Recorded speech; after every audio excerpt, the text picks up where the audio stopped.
तुभ्यं नमः सकलमङ्गलकारकाय।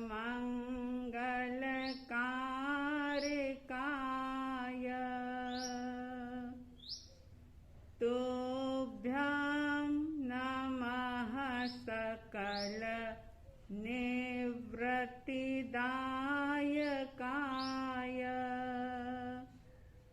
तुभ्यं नमः सकलकर्मविनाशकाय।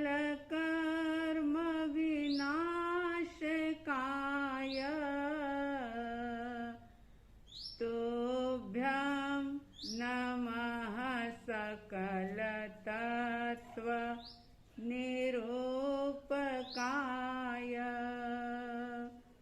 तुभ्यं नमः सकलतत्त्वनिरूपकाय।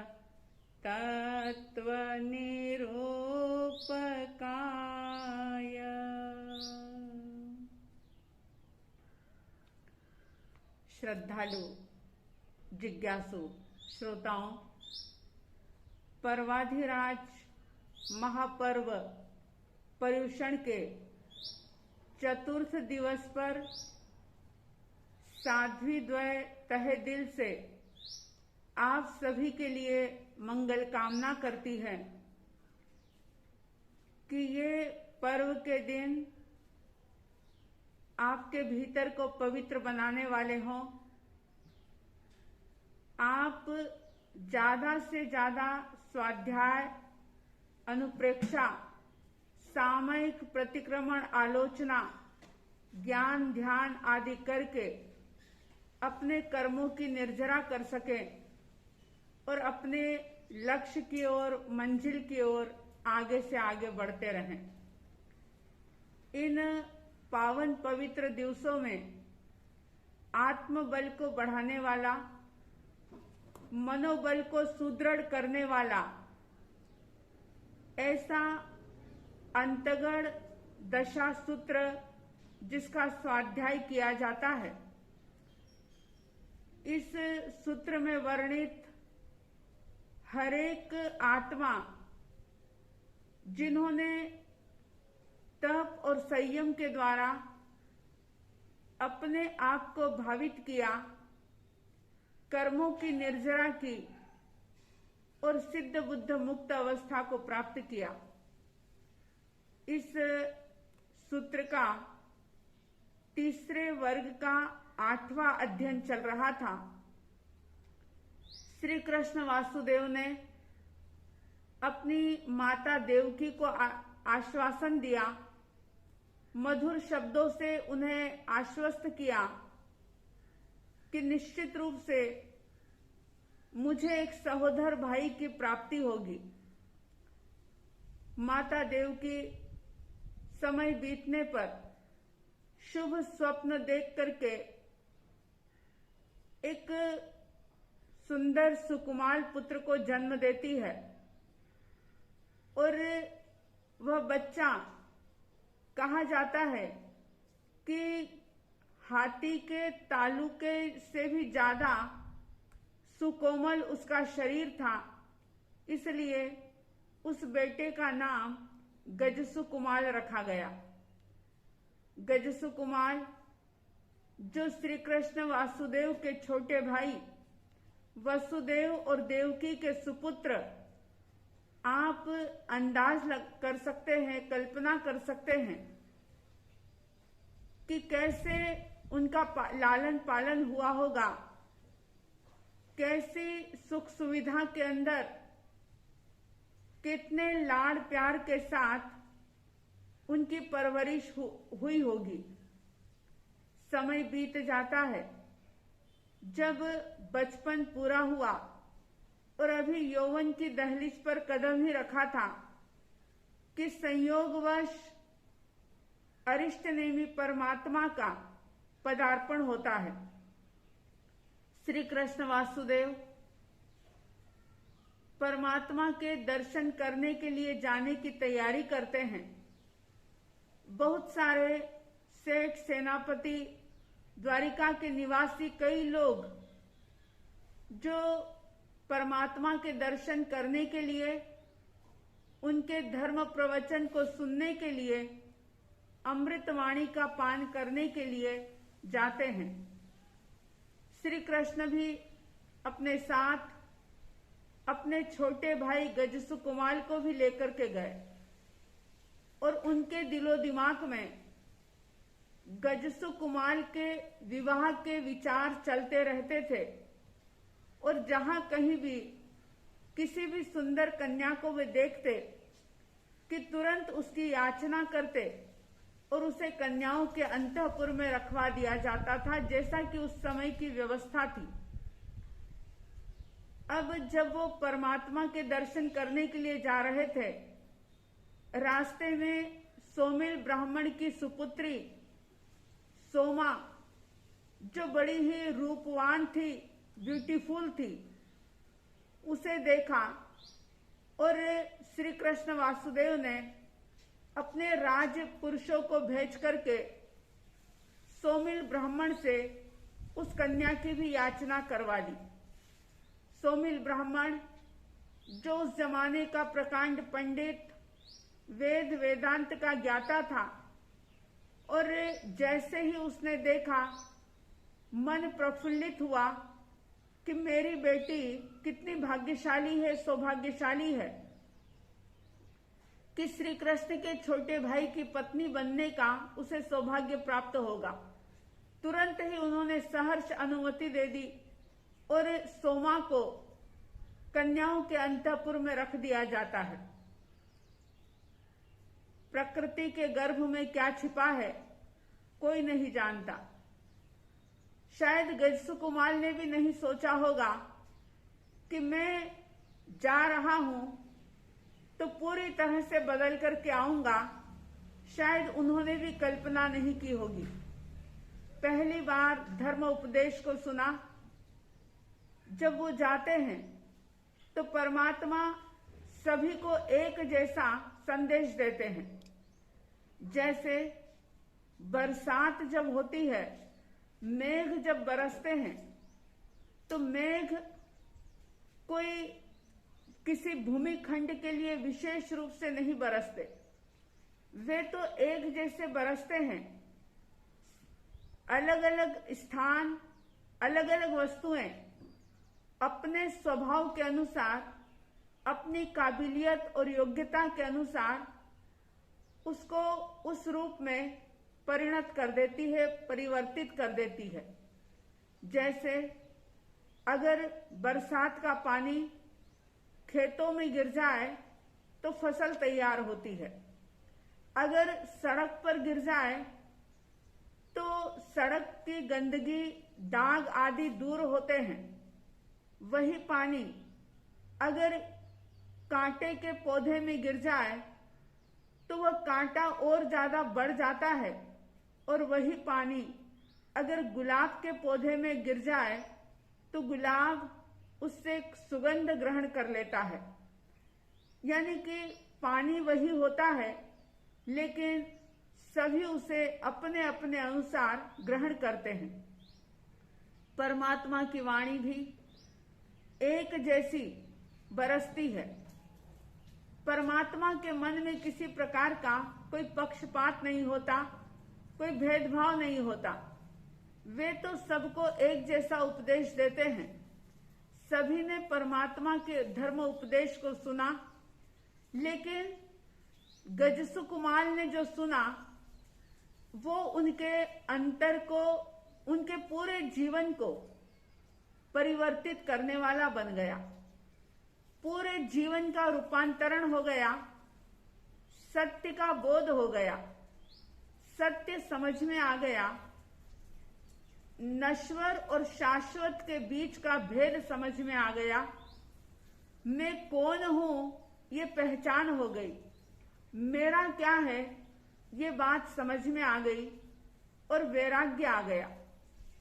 अगर बोध हो जाए और फिर व्यक्ति प्रमाद में बैठा रहे, ऐसा हो नहीं सकता, क्योंकि अंधेरा और उजाला दोनों एक साथ नहीं होते। अगर प्रकाश है तो अंधेरे का अस्तित्व नहीं रहेगा। इसी तरह से अगर सही मायने में बोध हो गया है तो फिर सांसारिक भोग विलासों के अंदर, इंद्रिय सुखों के अंदर वो व्यक्ति रह नहीं सकता। त्याग का मार्ग चाहे कितना भी कठिन क्यों न हो, लेकिन बोध हो जाने के बाद वो व्यक्ति उस त्याग के मार्ग पर बढ़ ही जाता है। गजसुकुमार ने भी परमात्मा से निवेदन किया कि भगवान, मैं अपने माता पिता की इजाजत लेकर के आपके पास संयम ग्रहण करूंगा। और जाते हैं अपने माता पिता के पास, बड़े भाई के पास, और दीक्षा की बात करते हैं, आज्ञा मांगते हैं। जैसे ही त्याग की बात गजसुकुमार के मुख से सुनी, वसुदेव राजा, देवकी रानी, श्री कृष्ण वासुदेव अचरज में पड़ जाते हैं, आश्चर्यचकित हो जाते हैं कि आखिर ऐसा क्या सुन लिया। वो कहते हैं कि तुम हमें बहुत प्रिय हो और तुम्हारे बिना हम जीवन की कल्पना भी नहीं कर सकते, तुम्हारे बिना हम जी नहीं पाएंगे। ये तुम्हारा जो विचार है उसको छोड़ दो। घर में रह करके, राज्य में रह करके भी तुम धर्म साधना कर सकते हो। लेकिन गजसुकुमार ने जो जाना था, जो समझा था कि शरीर नाशवान है, ये अशुचि का भंडार है, रोग और बीमारियों से भरा हुआ है, इस साधन के माध्यम से, इस शरीर के माध्यम से आत्म साधना कर लेना ही समझदारी है, श्रेयस्कर है। और जो उन्होंने जाना था वो बात अपने माता पिता के सामने वो रखते हैं।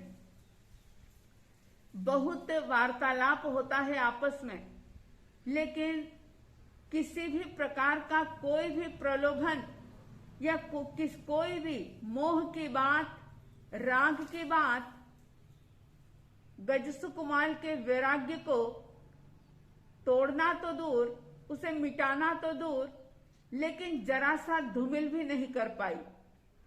उनका संकल्प दृढ़ रहता है।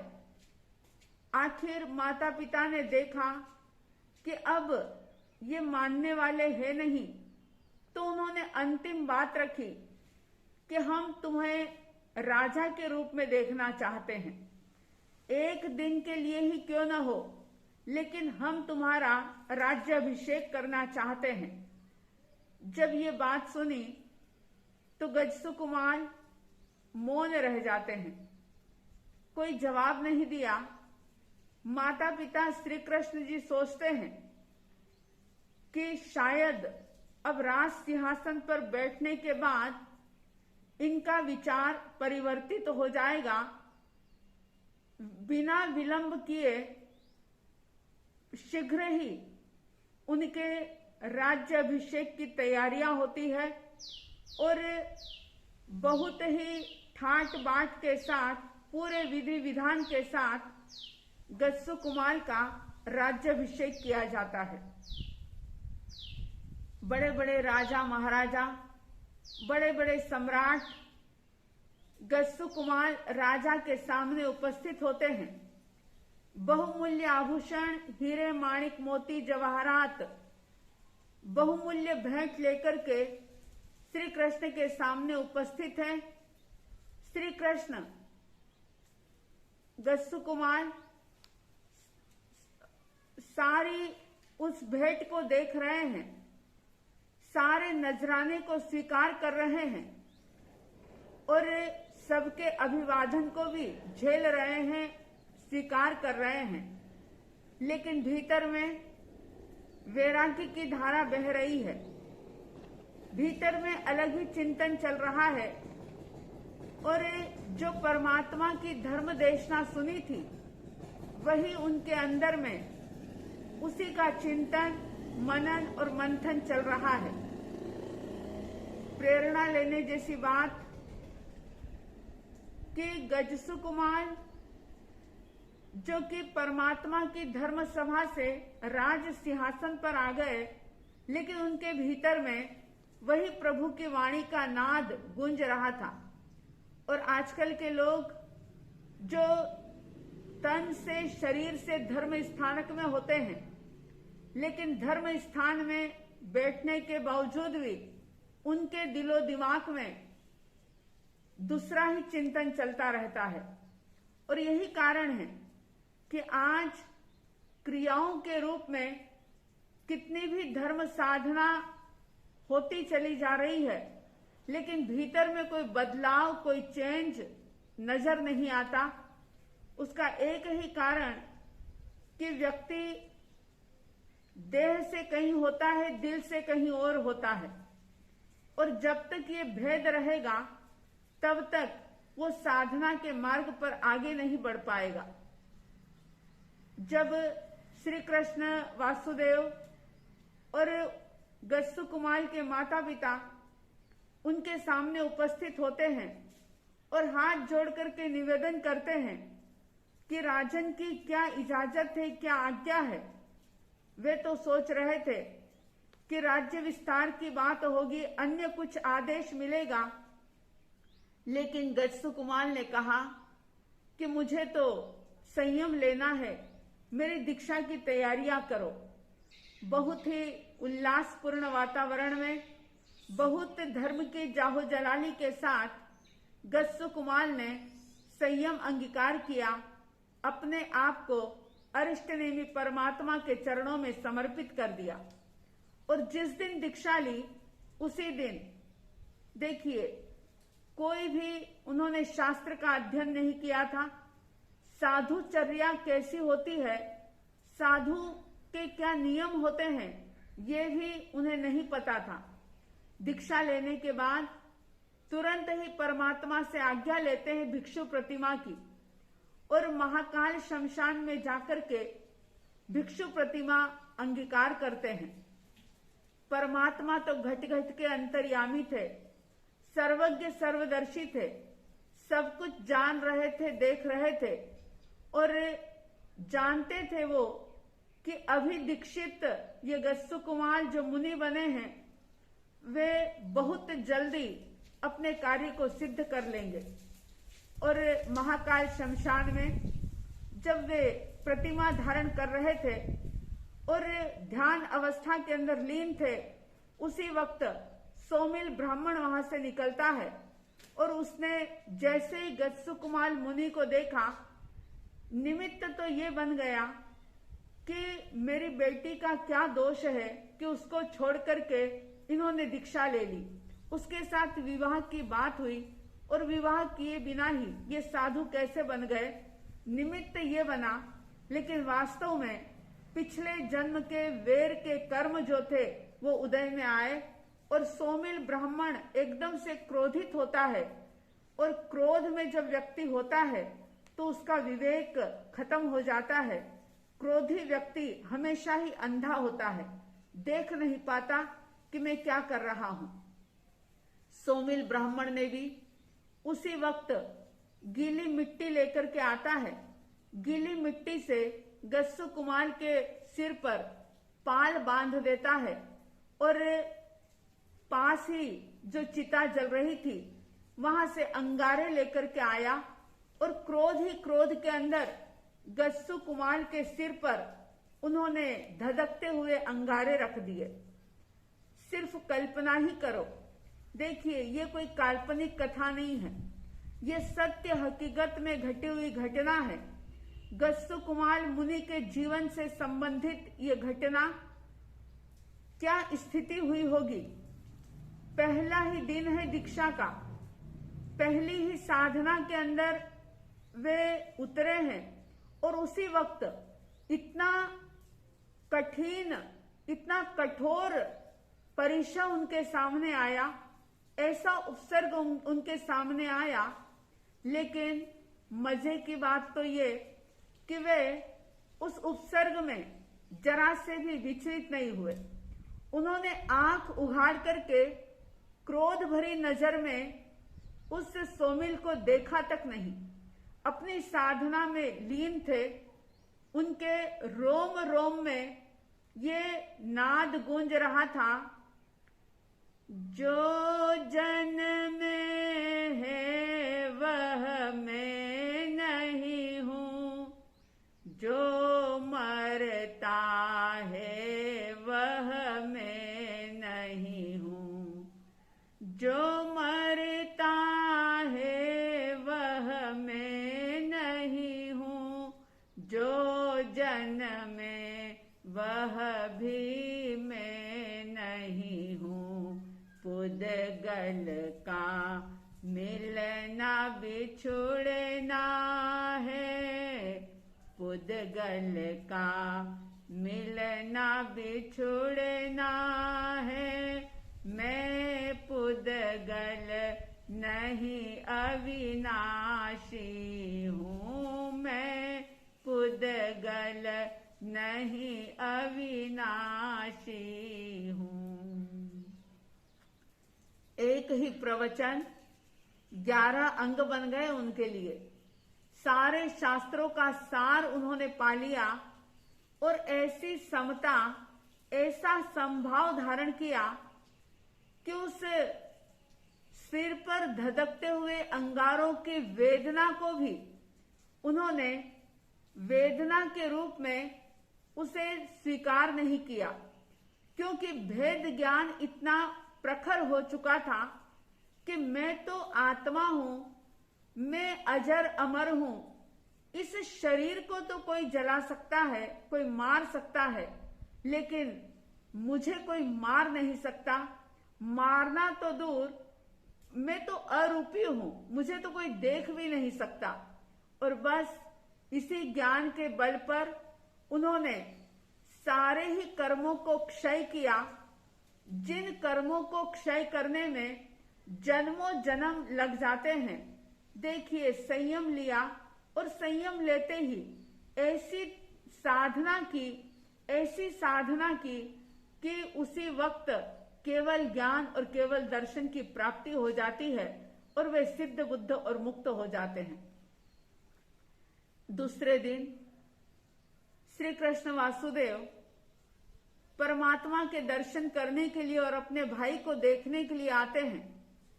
और जब वे आए, भगवान को वंदन किया, इधर उधर नजरें ढूंढ रही है, भाई को देख रही है, लेकिन गत्सु कुमार मुनि उन्हें कहीं भी नजर नहीं आए।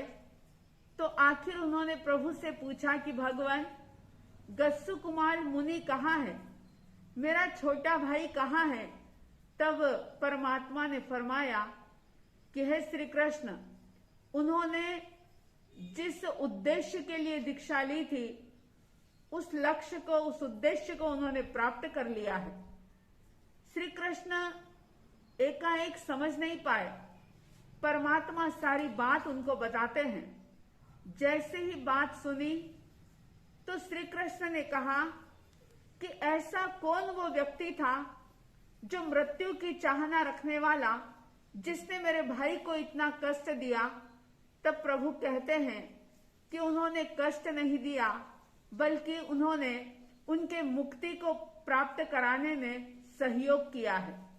लेकिन परमात्मा की वीतरागता और छदमस्त की छदमस्तता के अंदर कितना अंतर होता है। परमात्मा ने जिस बात को कहा, श्री कृष्ण ने सुना तो सही, लेकिन फिर भी अपने क्रोध पर वो काबू नहीं कर पाए और उन्होंने आखिर पूछा कि भगवान, मैं उस मृत्यु को चाहने वाले व्यक्ति को कैसे जानूंगा कि इस व्यक्ति ने गत्सु कुमार को इतना कष्ट दिया। तब प्रभु कहते हैं कि जब तुम यहां से द्वारिका नगरी में जाओगे और तुमको देखते ही जो व्यक्ति धड़ाम से गिर जाएगा, उसका आयुष्य पूर्ण हो जाएगा, समझ लेना कि यही वो सोमिल ब्राह्मण, यही वो व्यक्ति है। नाम नहीं बताया परमात्मा ने। श्री कृष्ण वासुदेव आते हैं और प्रभु की वाणी के अनुसार इधर सोमिल ब्राह्मण विचार करता है। शाम को उसने ये सब कार्य तो कर लिया, रात को अपने घर में आकर के सो गया, लेकिन बाद में विचार आया सूर्योदय होते ही कि परमात्मा तो घट घट के अंतर्यामी है और वासुदेव श्री कृष्ण को अगर प्रभु कुछ बता देंगे तो मैं तो बेमौत मारा जाऊंगा। ऐसा सोच करके उसने ये सोचा कि श्री कृष्ण मुझे कुछ दंड दे, इससे पहले मैं इस द्वारिका नगरी को छोड़ करके भाग जाऊं। और वह वहां से भागता है और अनायास श्री कृष्ण जी का सामना हो जाता है। उसी वक्त उसका आयुष्य कर्म पूरा होता है और वह सोमिल वहीं पर गिर जाता है, मर जाता है। इस प्रकार से यह अंतगढ़ सूत्र के तीसरे वर्ग का 8वां अध्ययन संपन्न होता है। 9वें अध्ययन के अंदर शास्त्रकार कहते हैं कि 9वें अध्ययन में सुमुख गाथापति का वर्णन है। सुमुख कुमार जो कि बलदेव और धारिणी के पुत्र थे, इन्होंने भी परमात्मा की देशना को सुना था और धर्म देशना को सुनकर के संयम अंगीकार किया था। 14 पूर्व का अध्ययन किया था। 20 वर्ष तक दीक्षा पर्याय का पालन करके ये शत्रुंजय पर्वत पर सल्लेखना संथारा करके सिद्ध बुद्ध और मुक्त हुए थे।